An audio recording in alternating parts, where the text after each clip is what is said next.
Hello everyone, welcome to our YouTube channel. Last video में आपने इतना प्यार दिया, उस प्यार के लिए थैंक यू। और उस प्यार के बदले में एक प्रॉमिस कि इस चैनल पर हर वीक एटलीस्ट एक वीडियो ज़रूर आएगी। और अगर आपको कोई कहानी सुननी हो तो कमेंट में ज़रूर बताइए। So without wasting our time, let's start today's story. 21 जनवरी 2016 के गोरखपुर ज़िले के शाहपुर के बसारतपुर एरिया में एक कॉलोनी थी, अशोक नगर के नाम से। उस कॉलोनी में एक बड़ा सा मकान था जिस पर कुछ मेंटेनेंस का काम चल रहा था। मॉर्निंग का टाइम था। मेंटेनेंस के काम के लिए मजदूर आ चुके थे। वो मजदूर सेकंड फ्लोर पर जाते हैं, घर के मालिक को आवाज़ देते हैं। ना कोई आया और ना ही किसी ने मजदूरों की आवाज़ का जवाब दिया। दरवाज़ा थोड़ा खुला हुआ था, उसमें कुंडी नहीं लगी हुई थी। जब कोई आया नहीं तो उनमें से किसी एक ने दरवाजे को हल्का सा धक्का दिया। दरवाज़ा खुलते ही सबके होश उड़ गए। दरवाजे के ठीक सामने बेड था। बेड पर एक आदमी की लाश पड़ी हुई थी, खून से लथपथ। और उस आदमी के ही बगल में 4 साल का बच्चा मरा पड़ा हुआ था। ये सब देख करके मजदूर चीखते हुए भागे। सेम फ्लोर पर, सेम सेकंड फ्लोर पर एक दूसरे रूम से आवाज़ आ रही थी एक औरत के चिल्लाने की। वो अपना दरवाज़ा बार बार पीट रही थी और चिल्ला रही थी कि मुझे निकालो। ये सब देख करके मजदूरों की हालत ख़राब हो चुकी थी। उनकी बिल्कुल हिम्मत नहीं हो रही थी कि वो दरवाजे को खोलें और उस औरत को निकाल पाएं। सारे मजदूर चीखते हुए नीचे भागे और नीचे ग्राउंड फ्लोर पर जो घर वाले रहते थे उनको भी उनके चीखने की आवाज़ें सुनाई पड़ी। और ये आवाज़ें घर के पड़ोस तक में जा रही थी। जल्दी पड़ोसी भी इकट्ठा हो गए। फिर घर वाले और पड़ोसी सेकंड फ्लोर पर जाते हैं, उस रूम में जाते हैं। वहाँ देखते हैं कि डॉक्टर ओम प्रकाश की वहाँ पर बेड पर लाश पड़ी हुई है और उनके बगल में 4 साल के बेटे की लाश पड़ी हुई है। इसके साथ ही बगल वाले रूम से दरवाज़ा पीटने की आवाज़ें आ रही थी। घर वालों ने उस रूम को खोला। रूम से डॉक्टर ओम प्रकाश की वाइफ अर्चना यादव निकलती हैं और बदहवास अपने पति को देखने जाती हैं। डॉक्टर ओम प्रकाश की लाश और उनके बेटे की लाश को एक साथ देख करके पूरे घर में चीखें फैल जाती हैं। इस बीच कोई पुलिस को कॉल भी कर देता है। इससे पहले हम कहानी में आगे बढ़ें, आप हमारे चैनल को सब्सक्राइब कर लीजिए। इससे हमें और भी मोटिवेशन मिलेगा इस तरह का कंटेंट बनाने के लिए। गोरखपुर यूपी के ईस्ट में पड़ने वाला एक शहर है। गोरखपुर से अभी जो यूपी के सीएम हैं योगी आदित्यनाथ जी, वो वहीं से एमएलए हैं। और गोरखपुर में ही गोरखनाथ टेम्पल है जहाँ के वो महंत हैं। गोरखपुर के शाहपुर में अशोक नगर के नाम से एक कॉलोनी बसी हुई थी जिसमें यादव फैमिली रहती थी। और ये जो यादव फैमिली थी आसपास के इलाके में काफ़ी फेमस थे, काफ़ी नामी फैमिली थी ये। डॉक्टर ओम प्रकाश 3 भाई थे। एक भाई राजकुमार यादव पुलिस में इंस्पेक्टर थे और वहीं किसी थाने में वो तैनात थे गोरखपुर में ही। बचपन में ही उनके पिता की मौत हो गई थी। ओम प्रकाश स्टार्टिंग से ही काफ़ी अच्छे थे पढ़ने लिखने में, तो दोनों बड़े भाइयों ने मिलकर इनको पढ़ाया लिखाया और फिर वो आई स्पेशलिस्ट बने। ओम प्रकाश वहीं गोरखपुर में अपना आई क्लिनिक चलाया करते थे। तीनों भाइयों में बहुत प्यार था और दोनों बड़े भाइयों की शादी हो चुकी थी और उस टाइम पर केवल अकेले ओम प्रकाश बचे थे जो अनमैरिड थे। इसी बीच ओम प्रकाश के लिए एक लड़की का रिश्ता आता है। लड़की सिंगापुर में सेटल थी। हालांकि वो गाजीपुर और गोरखपुर के ही रहने वाले थे, लेकिन सिंगापुर में सेटल हो चुके थे। लड़की सिंगापुर में ही पली बड़ी थी। लड़की की फैमिली के गोरखपुर से होने के कारण दोनों फैमिली में कुछ जान पहचान निकल आती है। और जब दोनों फैमिली के बीच में कुछ बात बनी तो 2007 में ओम प्रकाश की शादी उस लड़की से हो जाती है। लेकिन ये शादी ज़्यादा दिनों तक चली नहीं। सिंगापुर में पली बड़ी लड़की को गोरखपुर बिल्कुल पसंद नहीं आया। गोरखपुर के रहने का तरीका, वहाँ की लैंग्वेज, वहाँ का खाना पीना उसको बिल्कुल अच्छा नहीं लग रहा था। एक मॉडर्न लड़की को घर के काम भी करने पड़ रहे थे, इसलिए वो 6 महीने के बाद वापस सिंगापुर लौट गई और वहाँ पर एक बैंक में काम करने लगी। इसके बाद उन दोनों में तलाक हो गया और वापस फैमिली, ओम प्रकाश की फैमिली फिर से ओम प्रकाश की शादी की तैयारी करने लगी, लड़की ढूंढने लगे वो सब लोग। हालांकि अब डॉक्टर ओम प्रकाश तलाकशुदा थे, उनकी शादी 6 महीने में टूट गई थी, लेकिन फिर भी उनके घर वाले एक तलाकशुदा लड़की नहीं चाहते थे। वो चाहते थे डॉक्टर ओम प्रकाश की शादी एक अनमैरिड लड़की से ही हो। इधर ओम प्रकाश की डॉक्टरी भी अच्छी चल रही थी। ओम प्रकाश के पिता नहीं थे, इसी वजह से तीनों भाई और माँ सब एक साथ रहा करते थे। इसी बीच दीपचंद यादव की बेटी अर्चना यादव का रिश्ता ओम प्रकाश के लिए आता है।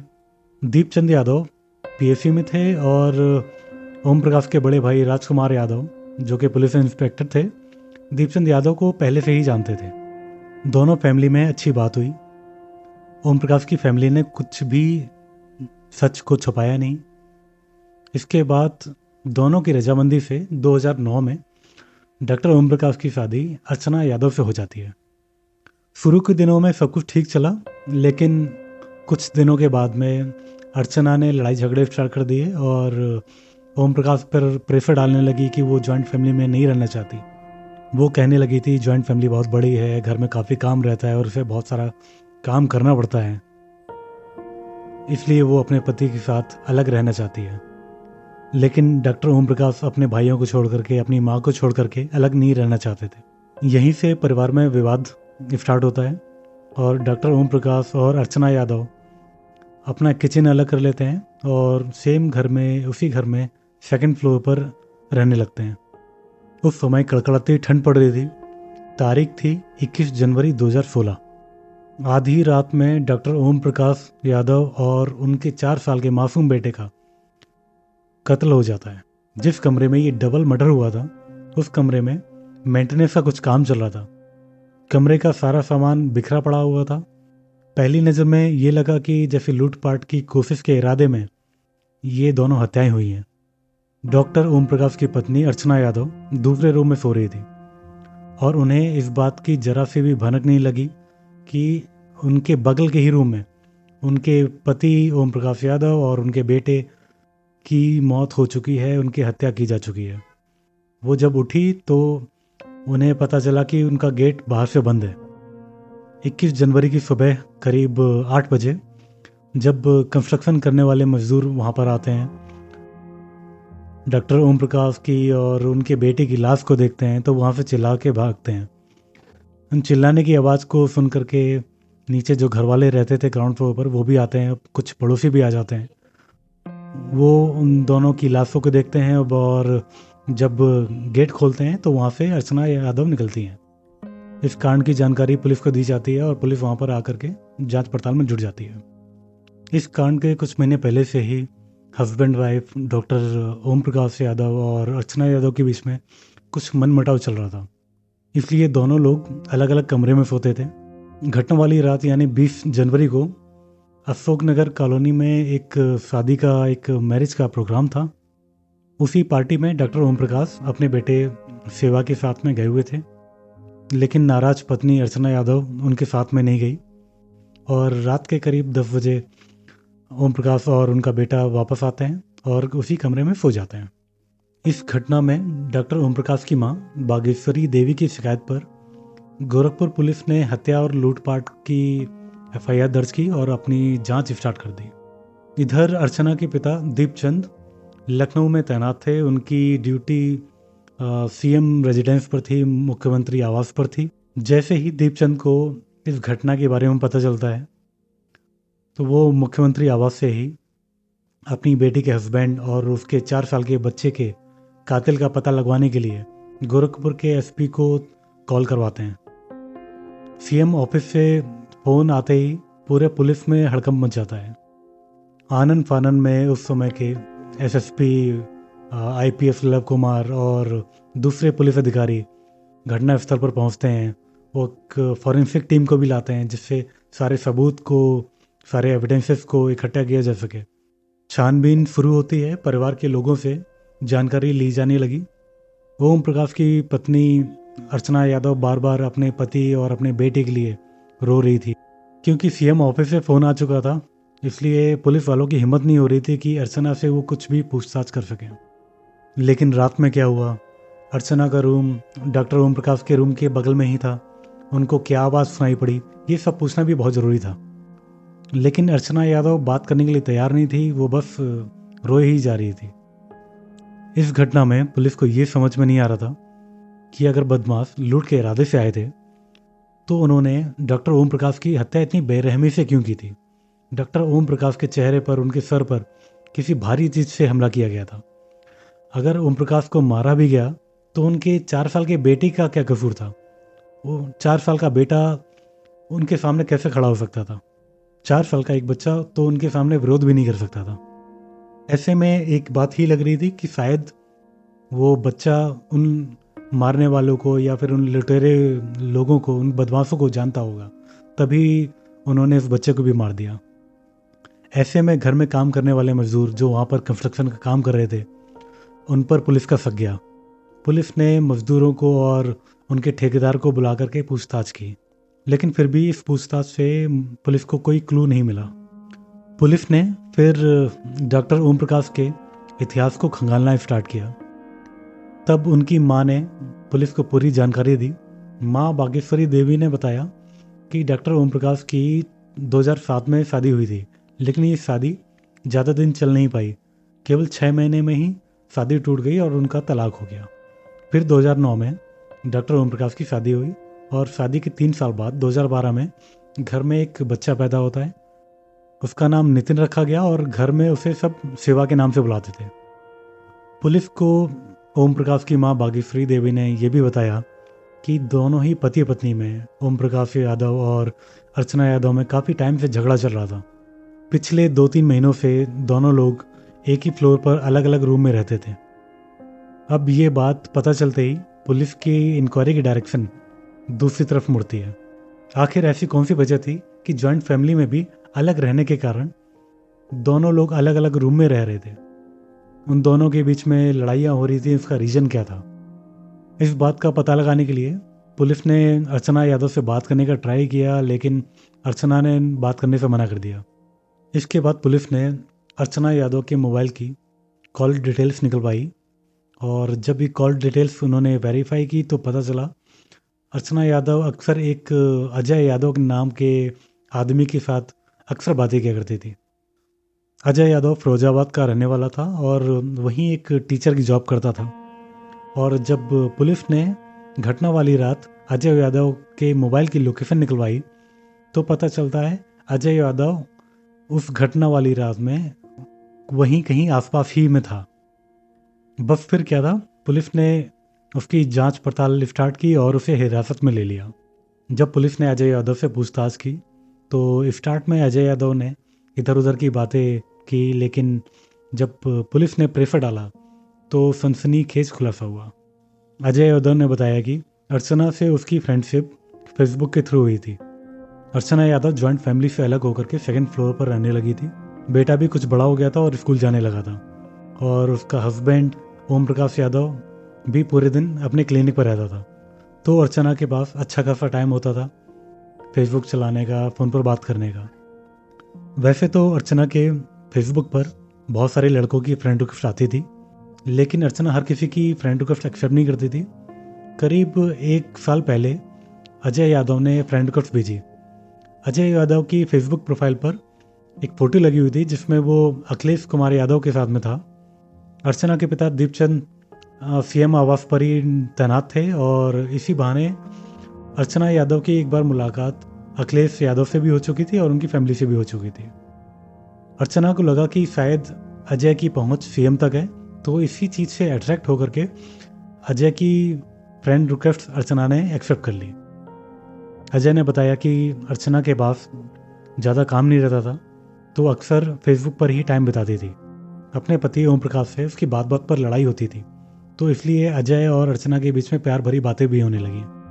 फेसबुक पर चैट करते करते दोनों ने अपने नंबर एक्सचेंज किए और अब फेसबुक से बातें हट करके फ़ोन पर भी होने लगी। फ़ोन पर ज़्यादा बातें करने से अब पति पत्नी के बीच में दूरियां और भी बढ़ने लगी थी। अजय ने बताया कि इसके बाद हम दोनों ने मिलने का मन बनाया और मिलने के लिए अर्चना अपने मायके लखनऊ में आ जाती है। जब अर्चना के मायके में कोई नहीं था तब अजय उसके मायके वाले घर में ही आकर मिला था। अजय ने पुलिस को बताया कि वो दोनों कई बार होटलों में भी मिले और कई बार फिजिकल भी हुए। इसके बाद जब अर्चना गोरखपुर अपनी ससुराल लौट गई, तब वहाँ भी वो अजय को अपना दूर का रिश्तेदार बता करके बुला लेती थी। और जब अर्चना को मिलने का मन करता था तो वो मायके के बहाने लखनऊ आ जाया करती थी, और जब भी वो मिलती उसके साथ में हमेशा फिजिकल रिलेशन बनाती थी। अब दोनों का रिश्ता ऐसा हो गया था कि अर्चना हमेशा के लिए अजय के साथ ही रहना चाहती थी। इसलिए अर्चना ने अजय को फ़ोन पर बात करते हुए बताया कि 20 जनवरी को यहाँ पास में ही किसी की मैरिज का प्रोग्राम है, पार्टी है, तो वहाँ पर ओम प्रकाश यादव और उनका 4 साल का बेटा शिवा पार्टी अटेंड करने जाएंगे, और जब वो लोग लौट के आएंगे और सो जाएंगे तब उसके बाद हम उनकी हत्या कर देंगे। हत्या के कुछ समय के बाद वो दोनों शिवा को लेकर कहीं दूर चले जाएंगे और अपनी नई जिंदगी की शुरुआत करेंगे। यहाँ तक शिवा जो 4 साल का था उसकी हत्या की कोई प्लानिंग नहीं थी। अब प्लान के अकॉर्डिंग अजय यादव अवध एक्सप्रेस से गोरखपुर में शाम तक पहुँचता है, और यहाँ करीब रात के 8 बजे डॉक्टर ओम प्रकाश अपने बेटे शिवा को लेकर के पार्टी में चले गए, और वहीं अर्चना ने फ़ोन करके अजय को अपने घर में बुला लिया। घर पर आकर के दोनों ने फिर से फिजिकल रिलेशन बनाए, और अर्चना ने खुद फ़ोन करके ओम प्रकाश से पूछा कि वो कब तक आएंगे। रात करीब 10 से 10:30 के बीच में ओम प्रकाश अपने बेटे के साथ में लौटने वाले थे। उससे पहले ही अर्चना ने अजय को उसी कमरे में छुपा दिया। अब रात में आने के बाद ओम प्रकाश और उनका बेटा शिवा दोनों उसी कमरे में सो गए। रात के करीब 12 बजे अजय ओम प्रकाश के रूम में ही छुपा हुआ था। चुपके से गेट का लॉक ओपन करता है। कमरे में डॉक्टर ओम प्रकाश अपने बेटे के साथ में सो रहे थे, और प्लान के अकॉर्डिंग अजय और अर्चना हथौड़े से मारने के लिए रूम में एंटर करते हैं। अजय ने डॉक्टर ओम प्रकाश के सर पर जोर से हथौड़ा मारा। डॉक्टर ओम प्रकाश की चीख निकलती है। इससे पहले चीख वो तेज होती, अजय ने 2 बार फिर से उनके सर पर, उनके चेहरे पर हथौड़े से वार किए। इससे ओम प्रकाश चीख भी नहीं पाए और हमेशा के लिए बेड पर ही सो गए। लेकिन पापा की आवाज़ सुन करके उनका 4 साल का बेटा शिवा जग गया, और वो जब उसने डॉक्टर ओम प्रकाश के सर से खून निकलते हुए देखा तो डर के अपनी माँ अर्चना के पास में भागा। शिवा अर्चना के आंचल में ये सोच करके दुबक गया कि उसकी माँ उसे बचा लेगी, लेकिन उसे ये नहीं पता था कि इसकी माँ इस प्यार में इतनी अंधी हो चुकी है कि वो उसकी जान भी ले लेगी। अर्चना की ममता पूरी ख़त्म हो चुकी थी। अब अर्चना ने अजय को कहा कि बेटे ने सब कुछ देख लिया है और वो सबको सब कुछ बता देगा, हमारी पोल ना खुले, इसलिए अब हमें इसको भी मारना होगा।